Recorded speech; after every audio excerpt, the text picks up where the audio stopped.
Hi guys, welcome back to Mentor Manthan. My name is Pooja and I'm an offline biology educator. So जो लोग इस channel पे पहली बार आए हैं, लेट मी टेल यू, मैंने ये चैनल अभी रिसेंटली शुरू करा है KVS, NVS, EMRS and DSSB aspirants को गाइड करने के लिए.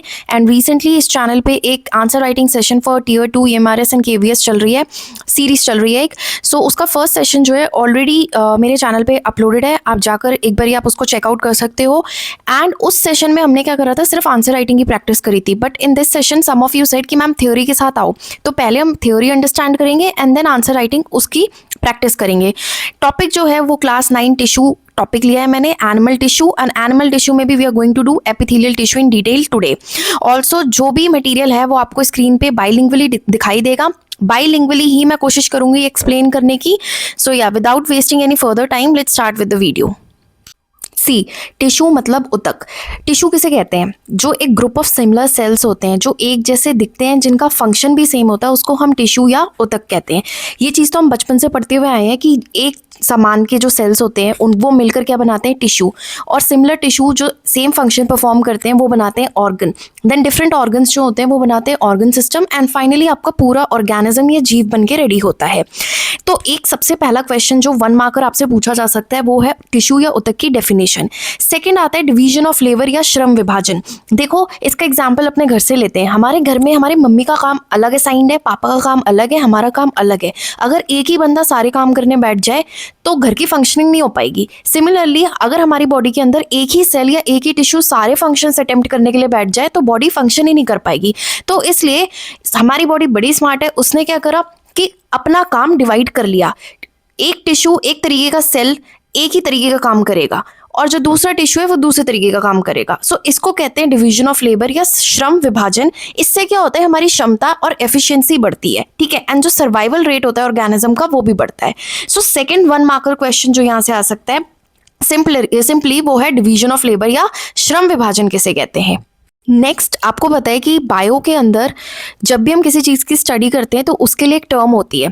जो स्टडी ऑफ टिश्यूज़ है या उतक का जो अध्ययन है उसको हम हिस्टोलॉजी कहते हैं. और ये वर्ड टिश्यू जो है ये जिस साइंटिस्ट ने डिस्कवर करा था उनका नाम है बिचेट. और इन्होंने ये 1801 में टिश्यू वर्ड जो है दिया था. नेक्स्ट उसके बाद आता है बिचेट को ही हम फादर ऑफ हिस्टोलॉजी कहते हैं. एंड द टर्म हिस्टोलॉजी, ये जो टर्म हिस्टोलॉजी है ये दूसरे बायोलॉजिस्ट कार्ल मेयर ने दी थी 1819 में.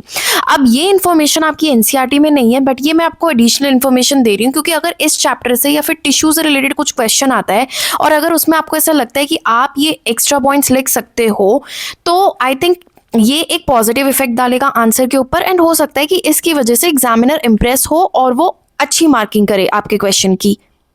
Now coming to animal tissue. Animals के अंदर 4 इंपॉर्टेंट टाइप के टिश्यूज पाए जाते हैं, जिसमें सबसे पहला है हमारा एपिथेलियल या उपकला उतक. इसका जो मेजर फंक्शन है वो है प्रोटेक्शन एंड कवरिंग, यानी सुरक्षा और आवरण का. सी, कोई भी इंपॉर्टेंट चीज़ होती है तो हम उसको क्या करते हैं, प्रोटेक्ट करते हैं. फॉर एग्जाम्पल अगर हमारे घर में कुछ इंपॉर्टेंट है, जैसे हमारी कार है वो बहुत ज़्यादा प्रेशियस है तो हम उसको कवर करके रखते हैं. इसी तरीके से हमारी बॉडी क्या है, काफ़ी ज़्यादा प्रेशियस है तो इसके इंपॉर्टेंट ऑर्गन्स को कवर करने के लिए हमें एक स्पेशल टिश्यू की उतक की ज़रूरत है जिसको कहते हैं हम एपिथेलियल टिश्यू. सेकेंड है हमारा मस्कुलर टिश्यू. नाम से ही पता लग रहा है कि ये हमारे कहाँ पाया जाएगा, मसल्स में होता है. कहाँ पे, लेग्स और आर्म्स में आपको मिलेगा. और इसका काम क्या होता है, कॉन्ट्रैक्शन करवाना, मूवमेंट करवाना, गति और संकुचन में ये मदद करता है. नेक्स्ट है कनेक्टिव टिश्यू या संयोजी उतक. अगेन इसके नाम से पता चलता है कि कनेक्टिव टिश्यू का मतलब होता है ये चीज़ों को जोड़ने का काम करता है. एंड लास्ट है नर्वस टिश्यू. देखो, अगर मैं अभी ये बोल रही हूँ, आप सुन रहे हो, आप रीड कर रहे हो, तो ये सब कौन करवा रहा है, हमारा नर्वस टिश्यू यानी कि तांत्रिक उतक जो है वो करवा रहा है. इसका मेन फंक्शन क्या होता है, कंट्रोल एंड कोऑर्डिनेशन का होता है. So these are the 4 main types of tissues which are found in animal body. And आज हम क्लास में कवर करने वाले हैं epithelial tissue in detail. So now coming to epithelial tissue. See, epithelial tissue की डेफिनेशन या परिभाषा जो है वो तो हमने देख ली. अब ये कहाँ कहाँ मौजूद होता है, ये कवर करता है हमारी बॉडी सरफेस को, यानी कि शरीर की सतह को. इंटरनल ऑर्गन को लाइन करता है, यानी कि जितने भी हमारे इंटरनल आंतरिक इंपॉर्टेंट अंग है, स्टमक हो गया, अमाशय हो गया, हृदय, यहाँ पे ये आपको एपिथेलियल टिश्यू मिलेगा और ये उसके आसपास एक लाइनिंग की तरह मौजूद होगा. नेक्स्ट आता है कैविटीज, यानी कि गुहाएं. हमारी बॉडी के अंदर जितनी भी खाली जगह होती है वहाँ पे कौन सा टिश्यू मिलता है, एपिथेलियल. एंड लास्ट ग्रंथियां यानी ग्लैंड्स, हमारी बॉडी के अंदर ग्लैंड्स होती हैं जो हार्मोन सिक्रीट करती हैं, तो ग्रंथियां बनाने का काम जो होता है वो भी एपिथेलियल टिश्यू या उपकला ऊतक का होता है। नाउ यहाँ से एक 1 मार्कर क्वेश्चन एमसीक्यू में बहुत अच्छा बनता है कि विच ऑफ द फॉलोइंग टिश्यू, इनमें से कौन सा ऊतक जो है या टिश्यू जो है वो आपकी ग्लैंड्स या ग्रंथियां बनाता है, that is your epithelial tissue. अब कुछ फीचर्स पढ़ते हैं हम एपिथेलियल टिश्यू के बारे में। सबसे पहले देखते हैं कि इसमें सेल्स का अरेंजमेंट या कोशिकाएं किस तरीके से व्यवस्थित है।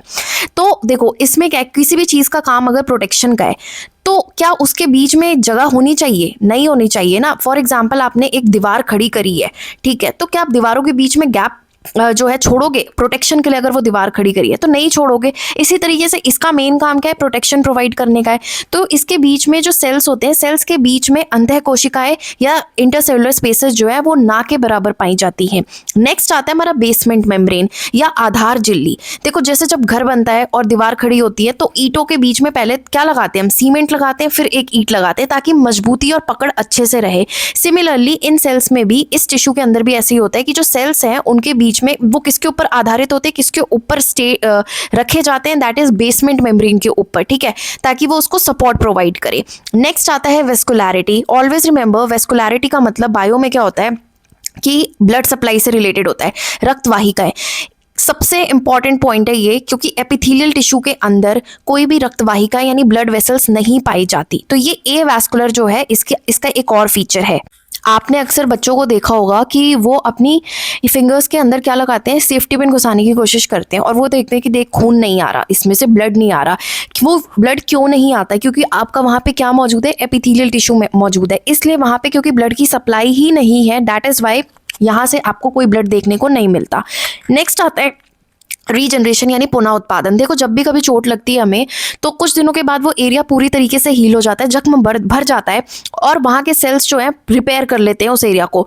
तो इसका मतलब जो उपकला ऊतक है एपिथेलियल टिश्यू की पुनः उत्पादन या रीजनरेशन की कैपेसिटी काफ़ी ज़्यादा हाई है। एंड लास्ट है फंक्शन। देखो फंक्शन मैंने आपको बता दिया, प्रोटेक्शन या कवरिंग यानी कि आवरण या फिर सुरक्षा का काम होता है। इसके अलावा कुछ केसेस में जब हम इसके टाइप्स पढ़ेंगे तो देखेंगे सिक्रीशन, एक्सक्रीशन, निष्कासन का भी काम होता है इसका। सो ये थे हमारे important features related to epithelial tissue. Now coming to types of epithelial tissue. इस उपकला ऊतक के कितने प्रकार है? सो ये 2 टाइप का होता है, एक होता है सिंपल या सरल उपकला और एक होता है स्ट्रैटिफाइड यानी कि स्त्रीकृत उपकला। देखो सिंपल से याद रखना कि इसमें जो सेल्स होते हैं ना ये टाइलों की तरह लगे हुए होते हैं। जैसे टाइल्स क्या होते हैं, हम एक के आगे एक बिछाते जाते हैं, यानी कि जो सेल की लेयर होती है इसमें सिंगल लेयर होती है, ठीक है, एक के ऊपर एक लेयर्स मौजूद नहीं होती। जबकि स्ट्रैटिफाइड या स्त्रीकृत में क्या होता है कि आप एक के ऊपर सेल्स क्या है एक परत बनाएंगे, फिर दूसरी परत बनाएंगे, यानी लेयर बाय लेयर जो मौजूद होते हैं। जैसे आप इस डायग्राम में देख सकते हो ABC के अंदर क्या है, ये आपके सिंपल एपिथेलियल टिश्यू यानी कि सरल उपकला के टाइप्स है, क्योंकि इसमें सेल्स डिफरेंट शेप्स के तो आपको दिखेंगे आकार के, लेकिन ये एक के आगे एक लगे हुए हैं। जबकि D अगर आप फिगर को देखोगे तो उसमें सेल्स एक के ऊपर एक बैठे हैं, दैट इज ये स्ट्रैटिफाइड का एग्जाम्पल है। ये स्ट्रैटिफाइड का जो है डायग्राम गिवन है। अब इसके बाद नेक्स्ट हमने पढ़ना है टाइप्स ऑफ सिंपल एपिथेलियम। हम सबसे पहले पढ़ेंगे, यानी कि जिसके अंदर सेल्स जो है वो एक ही लेयर में मौजूद है, लेकिन इनका जो शेप होता है वो अलग होता है। तो शेप अलग होने की वजह से इनका फंक्शन भी क्या हो जाता है, अलग हो जाता है। So now starting with simple epithelium types. So simple epithelium की पहली टाइप है वो है सरल शल्कीय उपकला यानी simple स्क्वोमस epithelium.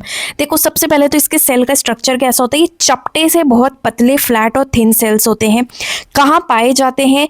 Alveoli of lungs यानी कि फेफड़ों की एल्वियोलाई में, और ब्लड वेसल्स यानी रक्त वाहिकाएं में। ब्लड वेसल्स हमारी क्या होती हैं, आर्टरीज, वेन्स होती है ना, ये उनके अंदर पाए जाते हैं। फंक्शन क्या होता है? देखो अगर ये एल्वियोलाई क्या होता है, बैलून जैसे स्ट्रक्चर्स होते हैं जो हमारे लंग्स में फेफड़ों में मौजूद होते हैं, और जहाँ पे क्या होता है गैस का एक्सचेंज होता है, ठीक है, जो ऑक्सीजन हमारी बॉडी में आती है और CO2 बाहर जाती है, राइट, वो कहाँ हो रहा है, एल्वियोलाई में हो रहा है। और ये एक्सचेंज कैसे होता है, विसरण यानी डिफ्यूजन के थ्रू होता है। तो हम कह सकते हैं कि जो सिंपल स्क्वोमस एपिथेलियम है इसका फंक्शन क्या हो गया, डिफ्यूजन है, ठीक है। सेकंड आता है सिंपल क्यूबॉइडल।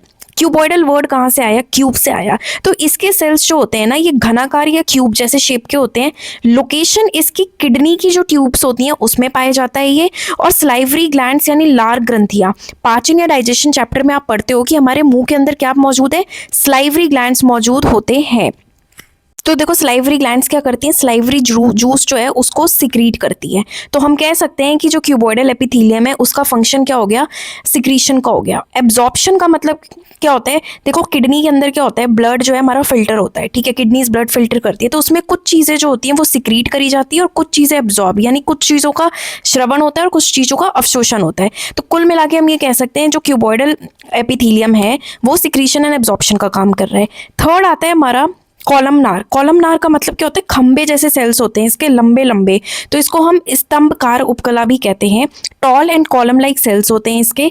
लोकेशन इसकी हमारी इंटेस्टाइन और स्टमक की लाइनिंग जो होती है वो इस एपिथेलियल टिश्यू की बनी होती है। इंटेस्टाइन यानी आते और स्टमक यानी अमाशय, ठीक है। अब देखो यहाँ पे भी क्या प्रेजेंट होते हैं, ग्लैंड्स प्रेजेंट होते हैं, आप डाइजेशन चैप्टर में पढ़ते हो। और ग्लैंड्स का काम क्या होता है, सिक्रीशन एंड एब्जॉर्प्शन का काम होता है। वो कुछ ना कुछ ग्लैंड्स क्या कर रही हैं, ग्रंथियाँ सिक्रीट कर रही हैं। और इंटेस्टाइन और स्टमक में जो है जो एब्जॉर्प्शन है, हम डाइजेशन चैप्टर में पढ़ते हैं कि खाने का जो मेजर एब्जॉर्प्शन है वो कहाँ होता है, इंटेस्टाइन में होता है। और यहाँ पे अगर हमारा कॉलमनार टिश्यू प्रेजेंट है तो हम ये कहेंगे कि जो कॉलमनार या स्तंभकार उपकला है इसका फंक्शन क्या हो गया, secretion and absorption. Then comes last ciliated columnar. अब मान लो कि इसी स्तंभकार, ये जो लंबे लंबे सेल्स थे कॉलमनार टिश्यू के, अगर इसके ऊपर फिंगर जैसे छोटे छोटे से स्ट्रक्चर्स सीलिया मौजूद होते हैं तो हम इसको सीलिएटेड कॉलमनार जो है वो कहते हैं। अब ये मौजूद कहाँ होते हैं, लोकेशन क्या है इसकी, तो दैट इज रेस्पिरेटरी ट्रैक्ट, आपका जो ये पूरा श्वासन सिस्टम होता है ना उसमें। And fallopian tube, fallopian tube क्या है, फीमेल रिप्रोडक्टिव सिस्टम का पार्ट है जहाँ पे फर्टिलाइजेशन होता है, जहाँ पे स्पर्म और एग्स जो है वो फर्टिलाइज करते हैं। तो अब देखो ये सीलिया क्या होता है, इसका फंक्शन क्या है, यहाँ पे देखो ट्रैकिया जो हमारी श्वासन नली होती है, ठीक है, जहाँ से हवा जाती है अंदर, ठीक है, वहाँ पे ना ये छोटे छोटे से सीलिया मौजूद होते हैं। और जो भी हवा के साथ गंदगी आती है ये उसको ऊपर की तरफ पुश करते हैं, तभी हमारी नाक में से वो कचरा सा छोटा काला काला सा निकलता है। एंड हेंस आगे वो जो भी गंदगी होती है, डस्ट है, वो हमारे अंदर और ज़्यादा रेस्पिरेटरी ट्रैक्ट के अंदर यानी एल्वियोलाई वगैरह तक नहीं पहुंचती। और सेकंड फेलोपियन ट्यूब के अंदर की अगर मैं बात करूं जिसको अंडवाही नलिका कहते हैं, तो वहाँ पे ये एग की मूवमेंट में मदद करता है। तो ये थे हमारे 4 जो सिंपल एपिथेलियम या सरल उपकला के टाइप्स थे, सब टाइप्स थे, ठीक है। इस पर आपको डायरेक्ट क्वेश्चन आ सकता है कि इसके स्ट्रक्चर, लोकेशन, फंक्शन 1 मार्क में भी, ये MCQ में भी पूछे जा सकते हैं या डिटेल्ड जो है वो भी पूछा जा सकता है। पिछले आपको स्लाइड पे मैंने इसका डायग्राम दिखाया था, तो अगर ये क्वेश्चन आता है तो आपको साथ में वो डायग्राम भी बनाना है। Now coming to types of stratified epithelium, ठीक है, हमने सिंपल पढ़ लिया, अब स्ट्रैटिफाइड यानी स्त्रीकृत उपकला के बारे में पढ़ना है। देखो इसकी फर्दर 2 टाइप्स होती है, एक होता है स्ट्रैटिफाइड स्क्वैमस यानी स्त्रीक्रिय शल्कीय उपकला, और दूसरा होता है ट्रांजिशनल। तो सबसे पहले स्ट्रैटिफाइड स्क्वैमस देखते हैं। देखो मैंने बताया था कि स्ट्रैटिफाइड का मतलब ही क्या है कि इसके अंदर बहुत सारे लेयर्स है सेल्स के, एक के ऊपर जो आप डायग्राम में भी रेफर कर सकते हो यहाँ पे कि एक के ऊपर क्या बैठे हुए सेल्स की लेयर्स बैठी हुई हैं, परतें बैठी हुई हैं। लोकेशन की बात करेंगे तो इसकी लोकेशन होती है स्किन, माउथ और इसोफेगस यानी कि फूड पाइप, ग्रसनी जिसे कहते हैं। फंक्शन की अगर बात करूं तो इसका इंपॉर्टेंट फंक्शन जो है वो सिर्फ आपको चोटों से यानी इंजरी से बचाना है, प्रोटेक्शन प्रोवाइड करना है। सेकंड इसका टाइप होता है ट्रांजिशनल एपिथेलियम यानी कि संक्रमणशील उपकला। देखो ये बहुत इंपॉर्टेंट है, इससे कई बारी क्वेश्चंस आता है डिफरेंट एग्जाम्स में। इसका सबसे अच्छा एग्जाम्पल जो लोकेशन है वो है आपका ब्लैडर यानी मूत्राशय। देखो जब भी हमें प्रेशर फील होता है वॉशरूम जाने का तो वो प्रेशर क्यों आता है, क्योंकि हमारा ब्लैडर क्या हो रहा है, फैल रहा है, स्ट्रेच हो रहा है। तो वहाँ पे ये स्ट्रेचिंग जो हो रही है किस टिश्यू की वजह से हो रही है, that is your transitional epithelium. तो इसका फंक्शन क्या हो गया, ये एक्सपेंशन एंड कॉन्ट्रैक्शन यानी फैलने और सिकुड़ने में सहायक होता है। तो ये था हमारा स्ट्रैटिफाइड एपिथेलियम। हमने दोनों के ही सिंपल और स्ट्रैटिफाइड के टाइप्स देख लिए हैं। So now coming to last type of epithelial tissue that is glandular epithelium या ग्रंथीय उपकला।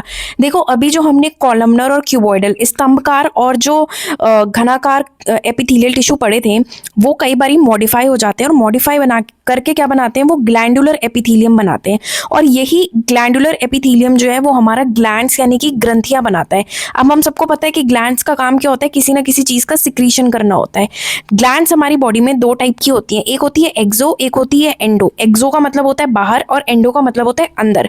तो एक्सोक्राइन ग्लैंड्स जो है वो जो कुछ भी सिक्रीट करती है वो किसमें करती है, डक्ट्स के अंदर यानी कि वेसल्स के अंदर करती हैं। डक्ट्स का मतलब आप पाइप्स की तरह समझो जिसके अंदर उसका सिक्रीशन जाएगा।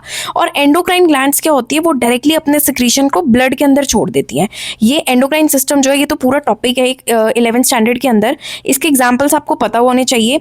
एक्सोक्राइन का एग्जाम्पल होती है हमारी स्वेट ग्लैंड्स हो गई, और एंडोक्राइन का एग्जाम्पल हो गया हमारे थायराइड ग्लैंड। जितने भी याद रखना है, एंडोक्राइन ग्लैंड्स होती हैं या अंतःस्रावी जिसको हम कहते हैं, वो डायरेक्टली अपना सिक्रीशन ब्लड में छोड़ती हैं, और एक्सोक्राइन ग्लैंड्स क्या होता है, उनके पास डक्ट्स मौजूद होती हैं। सो ये था हमारा पूरा एपिथेलियल टिश्यू की theory in detail. Now coming to few questions.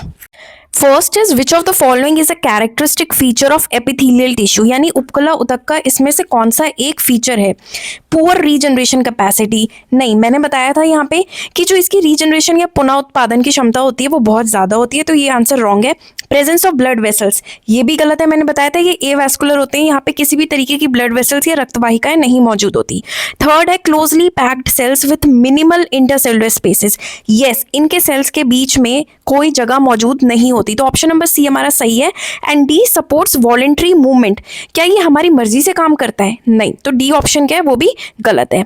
Then which type of epithelial tissue is found in the lining of kidney tubules, अभी पढ़ाया था मैंने कि किडनी की जो वाहिकाएं होती हैं उसमें कौन सा टिश्यू मिलता है। सो the correct answer is your cuboidal epithelium, आपको किडनी टिब्यूल्स के अंदर मौजूद मिलता है। इस तरीके से जितनी भी लोकेशन मैंने बताई है आपको वो सारी याद होनी चाहिए, किसी की भी लोकेशन एमसीक्यू में पूछी जा सकती है।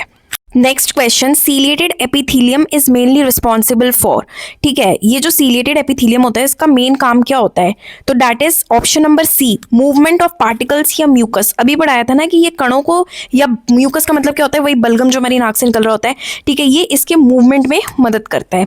Then which of the following statements about epithelial tissue is incorrect, यानी कि उपकला उतक के बारे में इसमें से कौन सा कथन गलत है, ठीक है, तो ए ऑप्शन है it covers the body surfaces and line body cavities, ये बिल्कुल सही है कि ये बॉडी की कैविटी को और बॉडी के सर्फेस को लाइन करता है। B it has a high rate of cell division, मैंने भी बताया कि इसकी रीजनरेशन या पुनः उत्पादन कैपेसिटी बहुत जल्दी होती है, तो ये भी सही है। Next, it contains a rich supply of blood vessels, absolutely wrong, क्योंकि यहाँ पे कोई ब्लड वेसल्स रक्तवाहिकाएं मौजूद नहीं होती, तो सी ऑप्शन जो है ये रॉन्ग है, और आंसर हमारा ऑप्शन सी होगा। D it rest on a basement membrane, yes, epithelial tissue के जितने भी सेल्स होते हैं वो एक बेसमेंट मेम्ब्रेन या आधार झिल्ली जो होती है उसके ऊपर उपस्थित होते हैं। So the correct answer is option number C. So इस तरीके से बहुत सारे क्वेश्चंस बनते हैं एमसीक्यू के भी, ये मैंने कुछ 4 क्वेश्चंस लिए थे एक एग्जाम्पल के तौर पे बताने के लिए। अब आते हैं हम अपने आंसर राइटिंग प्रैक्टिस क्वेश्चन पे। तो सबसे पहला क्वेश्चन है, what are the general characteristics of epithelial tissue, उपकला उतक की सामान्य विशेषताएं क्या है। ये क्वेश्चन अगर 1 मार्क में आता है, अगर कोई भी 1 मार्क का क्वेश्चन है तो आप वहाँ पे 2 पॉइंट्स लिखोगे, 2 मार्क का है तो 4 पॉइंट्स लिखोगे। तो इसमें आप सबसे पहले लिख सकते हो कि कॉम्पैक्ट अरेंजमेंट, यानी कि इसकी जो व्यवस्था होती है सेल्स की वो बहुत ज़्यादा कॉम्पैक्ट होती है। सेल्स क्या होते हैं, टाइटली पैक्ड होते हैं और उनके बीच में कोई इंटरसेलुलर स्पेस जो है वो नहीं मौजूद होता। दूसरा है बेसमेंट मेम्ब्रेन या आधार झिल्ली, यानी कि ये जितने भी सेल्स होते हैं वो एक बेसमेंट मेम्ब्रेन के ऊपर आधारित होते हैं, उसके ऊपर बैठे होते हैं, और ये बेसमेंट मेम्ब्रेन खुद में क्या होती है, नॉन सेलुलर, ये जीवित नहीं होती, बहुत पतली होती है और फाइबर्स की बनी हुई होती है, ठीक है। इसके अलावा आप और भी पॉइंट्स मेंशन कर सकते थे जैसे एवैस्कुलैरिटी वाला या रीजनरेशन वाला, बट क्योंकि ये आंसर जो है, क्वेश्चन जो है वो एक ही मार्क का है तो आपने 2 पॉइंट्स मेंशन करने थे, ठीक है। इसके लिए आप अगर थोड़ा चाहते हो तो बेसमेंट मेम्ब्रेन के ऊपर सेल्स बैठा के दिखा सकते हो और ये भी दिखा सकते हो कि सेल्स कितनी कॉम्पैक्टली अरेंज है। अगर आपके पास टाइम है तो आप छोटा सा डायग्राम यहाँ पे ड्रॉ कर सकते हो। Okay, so now next question जो 4 मार्क्स का है, explain the classification of simple epithelial tissue based on the shape of cells, mention their location and function, यानी कि जो हमारा उपकला उतक है, सरल उपकला उतक है, आपको उसका क्लासिफिकेशन बताना है उसके शेप के आधार पर, ठीक है, और साथ साथ आपको उनके फंक्शंस भी बताने हैं और लोकेशन भी बतानी है। तो देखो हमने 4 टाइप्स पढ़ी थी इसकी। सबसे पहला जो था, हम ऐसे लिखेंगे इसको कि एपिथेलियल टिश्यू जो उसको हम क्लासीफाई करते हैं 4 मेन टाइप्स में, ठीक है। सबसे पहले आता है आपका उपकला उतक या स्क्वैमस एपिथेलियम जिसे कहते हैं। शेप कैसी होती है इसके सेल्स की, बहुत ही चपटे थिन फ्लैट सेल्स होते हैं। लोकेशन ब्लड वेसल्स में पाई जाती है और एल्वियोलाई ऑफ लंग्स में। एंड फंक्शन क्या होता है इसका, डिफ्यूजन एंड फिल्ट्रेशन। तो ये सबसे पहला था। साथ में क्योंकि मैं पहले ही डायग्राम दिखा चुकी हूँ इसलिए मैंने यहाँ पे डायग्राम मेंशन नहीं करा है, you must draw a diagram over here. Then second type होता है हमारा क्यूबॉइडल या घनाकार उपकला। इसकी शेप कैसी होती है, क्यूब लाइक सेल्स होती है। लोकेशन इसकी किडनी की वाहिकाओं या ट्यूब्यूल्स में पाई जाती है और ये स्लाइवरी ग्लैंड्स यानी लार ग्रंथियों में पाई जाती है। फंक्शन क्या होता है इसका, mechanical support, secretion and absorption. मैं इस पॉइंट को ज्यादा एक्सप्लेन यहाँ पर इसलिए नहीं कर रही हूँ क्योंकि ऑलरेडी मैंने थ्योरी में अच्छे से इन सब चीजों को करवा दिया है। अब यहाँ पे बस मैं आंसर राइटिंग के लिए आपको बता रही हूँ कि आप इस तरीके से पॉइंट्स में आंसर लिखोगे। साथ में यहाँ पे भी आप अपना डायग्राम जो है क्यूबॉइडल एपिथेलियम का ड्रॉ कर सकते हो। देन नेक्स्ट टाइप हमारी कॉलमनार के स्तंभकार उपकला होता है। इसकी शेप कैसी होती है, लंबे लंबे पिलर या टॉल खंबे जैसे सेल्स होते हैं। लोकेशन इसकी स्टमक और इंटेस्टाइन यानी अमाशय और आंतों की लाइनिंग बनाता है ये। और फंक्शन इसका absorption of nutrients and secretion of enzymes. Okay, then उसके बाद इसका लास्ट टाइप आती है that is ciliated columnar epithelium. अब इसमें सीलिया मौजूद होते हैं, कॉलम लाइक सेल्स यानी लंबे लंबे सेल्स होते हैं जिसके ऊपर बालों की तरह हेयर लाइक प्रोजेक्शन सीलिया मौजूद है। लोकेशन इसकी रेस्पिरेटरी ट्रैक्ट यानी आपकी एल्वियोलाई में, श्वसन नली के अंदर और फेलोपियन ट्यूब के अंदर पाया जाता है। फंक्शन इसकी क्या होती है, ये सीलिया जो होते हैं एक रिदम में मूव करते हैं और ये अंडे को और म्यूकस को आगे की तरफ भेजते हैं। सो ये था आपका 4 मार्क का आंसर इस क्वेश्चन के लिए, जिसमें आपको सिंपल एपिथेलियल टिश्यू के बारे में बताना था, उसकी type, shape, location and function. साथ में आप इनके डायग्राम जो है वो भी ड्रॉ करोगे। Now one question I am giving to you to practice by yourself, ठीक है, that is differentiate between simple epithelium and stratified epithelium with examples। अब आपको सरल और स्थिरीकृत उपकला के बीच में 3 मार्क्स के हिसाब से, 3 मार्क्स के हिसाब से आंसर खुद से प्रेजेंट करना है। सो आप ये प्रैक्टिस करोगे खुद से और यहाँ हमारा epithelial tissue with theory and answer practice खत्म होता है। थोड़े से मैंने आपको 2-4 MCQs भी बता दिए एंड 2 क्वेश्चंस जो है थ्योरी के बता दिए, एक आपको खुद से प्रैक्टिस करने हैं।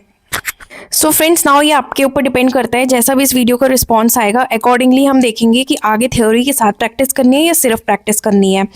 सो प्लीज़ वीडियो शेयर करना अगर पसंद आए हो, अपने फ्रेंड्स के साथ भी लाइक करना, सब्सक्राइब करना चैनल को, and I will see you in my next video. Thank you so much.